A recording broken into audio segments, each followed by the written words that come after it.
What's going on, guys? Mike here, baseball collector, and I'm going to take a little bit of time today because I got this card on the left yesterday and it really got me thinking. Knowing it was coming, I was thinking about the Hall of Fame, which is one of my favorite things to just kind of talk about, think about. I love the Hall of Fame, what it stands for, what it represents, all the players that are in it, the greats of the game, the history, all of it is just awesome to me. And so I'm always thinking about the Hall of Fame to some degree. And this is going to not be a bash Harold Baines video. There's been enough of that, and Harold Baines is in the Hall of Fame. And believe me, before there was Harold Baines, there were other players that had at least questionable justification for being in the Hall of Fame. There's been plenty of them. Rabbit Moranville is one. George Kelly, Freddie Lindstrom, Phil Rizzuto, Bill Mazeroski. There have been players in every era that have been elected by the Veterans Committee that you just kind of scratch your head and say, how is that person in the Hall of Fame? And we've come to now kind of accept it as they're in the Hall of Fame. And Harold Baines will get there too eventually, but for now there's just a lot of talk and controversy about Harold getting in by the Veterans Committee because his career was, and believe me, I was around and watched baseball his entire career, and I would call it mediocre. I would call his career not something that I would ever thought when I was watching him he would be a Hall of Famer. I mean, Harold Baines never won an MVP. He never won any type of statistical category except for in 1984 he won the slugging title. So congratulations, Harold, on that. But the point is, if Harold Baines is in the Hall of Fame, then we have to really think about the Veterans Committee and who they might let in. And you need to think about it if you're a Hall of Fame collector. Here are some players that I think, again, if Harold Baines is in, then these guys should definitely get in at some point because their careers at least match, or in most cases totally exceed, the accomplishments of Harold Baines in their career. And so this is more about them and their justification or their deservedness to be in the Hall of Fame. And so there are a few things I looked at that I think are important. Number one, I looked at kind of their stats over a 162 game average. I didn't just look at career milestones because none of these players really reached any big career milestones. That's why they're not in the Hall of Fame already, except Harold. But the ones, just looking at their statistics to compare them apples to apples, a 162 game average, no matter how long the player played, kind of lets you say, what was their average season? If they would have played 162 games, what did their average look like? And I think that's important because you have a lot of players that have injury shortened seasons or strike shortened. There's a lot of stuff about Baines that he would have had 3,000 hit without the strikes and stuff like that. Okay, great. But of all the players we're going to look at, Baines played the longest for sure. And so we'll look at that compared to 162 game average. The other two things I thought were important was Hall of Fame Monitor, which is a Bill Jamesian kind of creation. Bill James created it using a whole lot of different accumulation of things over a player's career to come up with a number that really assigns the likelihood of them being elected to the Hall of Fame. And pretty much on that, anything around 100 is highly likely they're going to get in the Hall of Fame based on the Hall of Fame Monitor, whatever it comes up with. And then anything over 130 is pretty much a lock. And by the way, Harold Baines's Hall of Fame Monitor was 66.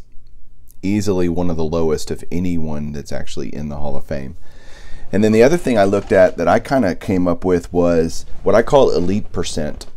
And what I mean by that is, to me, Hall of Famers need to at least have some period of time where they were elite within the league, that they were one of the best players. And there's two main ways you can do that, at least offensively or overall. I didn't count defense. I did look at number of Gold Gloves and stuff like that, but overall I just said, look, let's just see how many times was that person an all-star and how many times were they named MVP. If you're an all-star, you're in the upper echelon of Major League Baseball, obviously. Now, there are a bunch of all-stars, And so they only get 1 point on my kind of elite percent that I kind of calculate, versus an MVP award winner. They get 3 points for that, because that means that you're the best in the league that year, and there's only one of those for each league. So it's kind of more important and weighted heavier when you're talking about who are the elite players in the league. And so, for example, Harold Baines played 22 years. He had 6 All-Star game appearances. Therefore, his elite percent, in the way I'm calculating it, would be 27%. The way you can think about that is, for about a quarter of Harold Baines' career, he was considered one of the best players at his position because he was named an All-Star. And that's just a rough thing. It's not perfect. And boy, I'm only doing 10 players of guys that I think need to be in there. This list could be much, much longer, and I get that, but in order to not make it a forever video, I thought I'd just show 10. Maybe I'll do a part 2 of other guys that I think. And some of these names you're going to know, and some of these names might surprise you in terms of who I think. And again, these are guys that I don't necessarily think need to be in the Hall of Fame or should be, but if Harold Baines is in, then they definitely do. That's kind of where I'm going. If Harold Baines wasn't in, I would say no to most of these players, that they don't deserve to be in. But now that Harold Baines is in, hey, everything needs to be changed in terms of our standards. Here's the first guy we're going to look at. It's Dick Allen, or Richie Allen, or Rich Allen. He went by several names during his career. Here's a 2001 Fleer Greats of the Game with him. And so remember, we talked about 162 game averages being important to me and what I'm looking at, Hall of Fame monitor, and kind of that elite percentage. So on his 162 game averages, he had a better batting average than Harold Baines. Slugging, hits, runs, home runs, and RBIs all better than Harold Baines, and by a lot. Harold Baines averaged 22 home runs and 93 RBIs per 162 games. Dick Allen 33 and 104. So way, way better power stats. Dick Allen averaged 102 runs. Well, you say, well, why didn't Dick Allen have better career statistics? Well, he only played 15 years, and versus Harold Baines playing 22. Now, Dick Allen, had 7 All-Star appearances, so 1 more than Harold, and 1 MVP. So you could say that Dick was, for 2/3 of his career, he was an elite player because of that, and he won a Rookie of the Year as well. So definitely deserves to get in. Next up, Mr. Allen, there is Will Clark. So Will Clark played 15 years as well. He had the same number of All-Star appearances as Harold Baines, 6. Yeah, so his elite percentage is 40%. So Will Clark could have hung on like a lot of these guys. They could have played longer if they wanted to, just to accumulate stats. Will Clark won 2 Silver Sluggers and 1 Gold Glove. Will Clark had a higher average, a higher slugging, way more hits per 162 games, way more runs, 1 more homer, and 6 more RBIs than Harold Baines throughout his career. And his Hall of Fame monitor is 84. By the way, Dick Allen's was 99, if I didn't say that, which is right on the kind of borderline of getting in terms of what Bill James thinks. So there's Will Clark, definitely someone to be considered. Next up is this guy right there, Mr. Steve Garvey, also on a 2001 Fleer Greats of the Game. Steve Garvey played 19 years, won an MVP award, had 10 All-Star appearances, so more than half of his seasons in the league he was an All-Star, and he won an MVP. So his elite percent is 68%. Steve Garvey has a Hall of Fame monitor of 130. And remember earlier I told you anything around 130 or more is pretty much a lock for the Hall of Fame. Steve Garvey's not in. He has a higher batting average. He has way more hits, more runs, 3 less homers on average, and 2 less RBIs than Harold Baines. So I would say they are really, really comparable and comparable from a 162 game average standpoint. So, but Garvey won way more awards, and he had 4 Gold Gloves, so he was an elite first baseman. defensively, and so there you go, Steve Garvey. Next up, and I'm about to make a lot of Yankees fans happy, but Don Mattingly. Here's a great example of a guy that without Harold Baines being in the Hall of Fame, Mattingly would never get in. But now the door has been opened to me because Mattingly played 14 seasons. He won an MVP award. Same number of All-Star appearances as Harold Baines. Mattingly would have definitely played longer without the injuries. I can't remember if it was his knees or his back or what gave him problems, but not only did Mattingly make the All-Star game 6 times, he won 3 Silver Sluggers and 9 Gold Gloves. So insane. Mattingly's Hall of Fame monitor is even higher than Garvey's. It's 134 because Mattingly hit 307 for his career, way higher than Baines. Higher slugging, way more hits. Mattingly averaged per 162 games 195 hits, 91 runs, 20 homers, and 100 RBIs. I think Mattingly is just simply overlooked because of the lack of longevity, the lack of career milestones. But again, if Harold Baines is in, you better be looking at Don Mattingly. Next up is Dale Murphy. And I have long been a proponent of Dale Murphy not being in the Hall of Fame. And I got this autograph in person, actually, at the 2014 National Convention in Cleveland. He was one of the guys there signing for the VIPs, and that was really cool to meet him. And he had an amazing career. I just never thought it to be Hall of Fame worthy. But now, compared to Harold Baines, we've got Murphy with 18 seasons that he played, 2 MVPs back-to-back, 7 All-Star appearances. So to this point, he now has kind of the highest elite percentage at 72%, which is way more than Harold Baines at 27. Murphy also won 4 Silver Sluggers, had 5 Gold Gloves. His Hall of Fame monitor is 116, so well over the 100 threshold that Bill James thinks is kind of minimum for a Hall of Famer. Where Murphy, I think, struggles in the eyes of people is he only batted .265 for his career, but he had 157 hits on average versus Baines 164.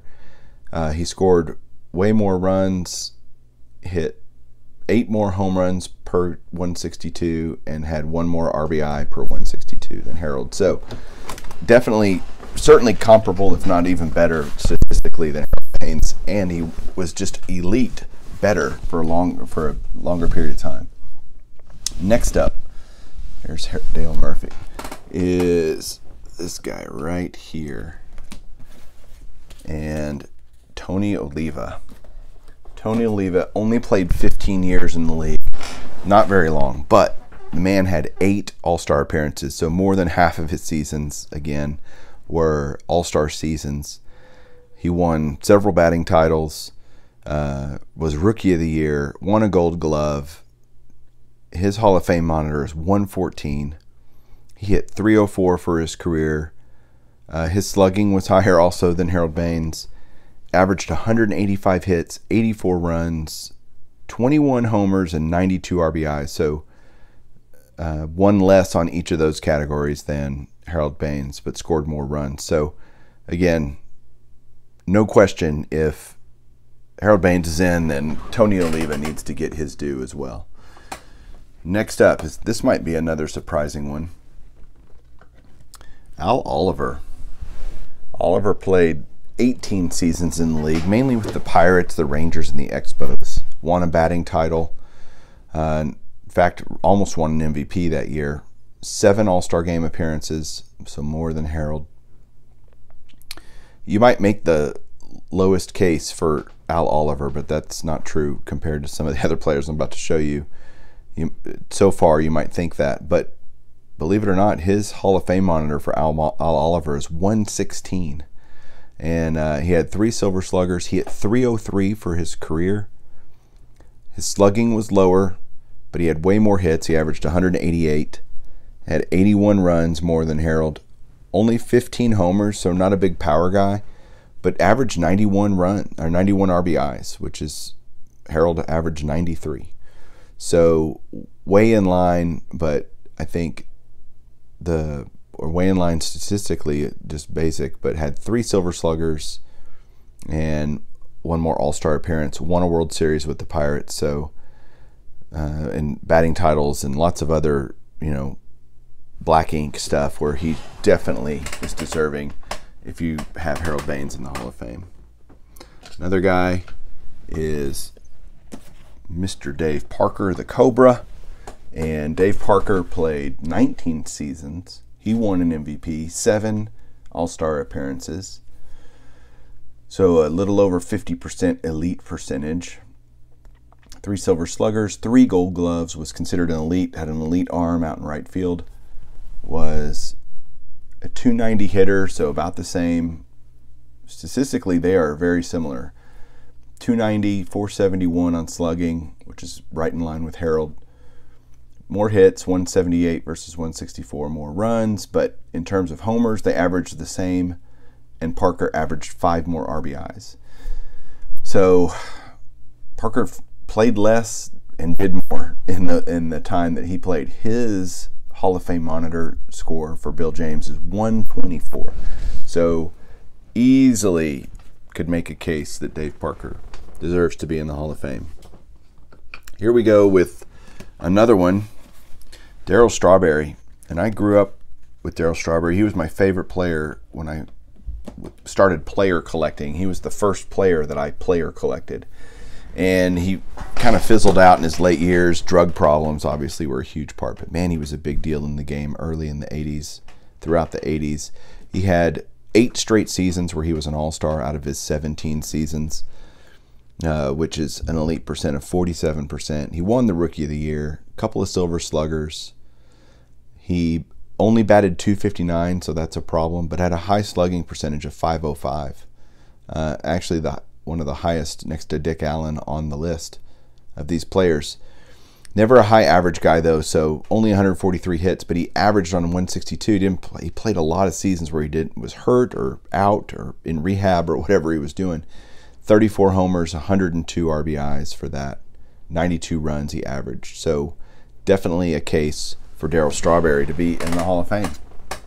And my last player that I'm going to show on this is a player that I love, and I might be mildly biased here. Ironically, I just grabbed this card and it shows him in a Los Angeles Dodgers uniform, which is actually ironic because he played and is considered by everyone pretty much to be the greatest Ranger ever in terms of owning every statistic, the greatest guy in the franchise that has ever had, and that includes Pudge and Nolan Ryan.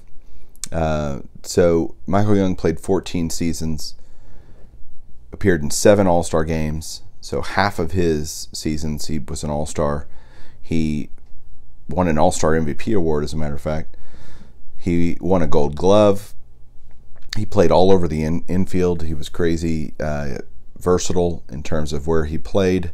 He played every infield position, hundreds of games over his career. He actually had, what's cool about Michael Young, he had 6 seasons where he had 200 or more hits. And a lot of people don't know that. They think of that with Ichiro, and this was during the Ichiro era, so people just got used to that with him. But 200 hits is a lot. And Michael Young did it 6 times in his 14 seasons. That's pretty impressive.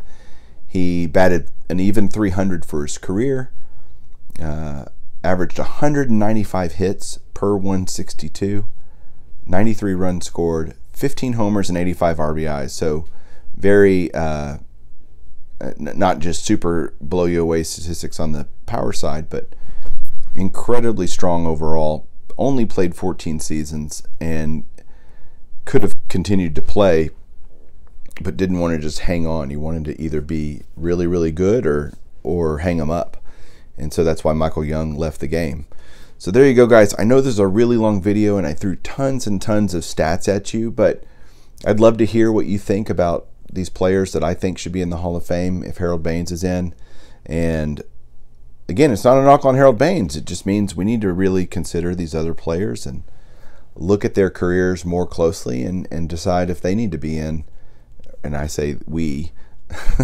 It's going to be the Veterans Committee that decides this, but these are players that if you're thinking about who's going to be elected to the Hall of Fame in the future, you definitely need to consider these guys because they have careers that match up really well to that standard. So thanks guys for watching. Hope everybody has a great day. We'll talk to you soon. Keep collecting.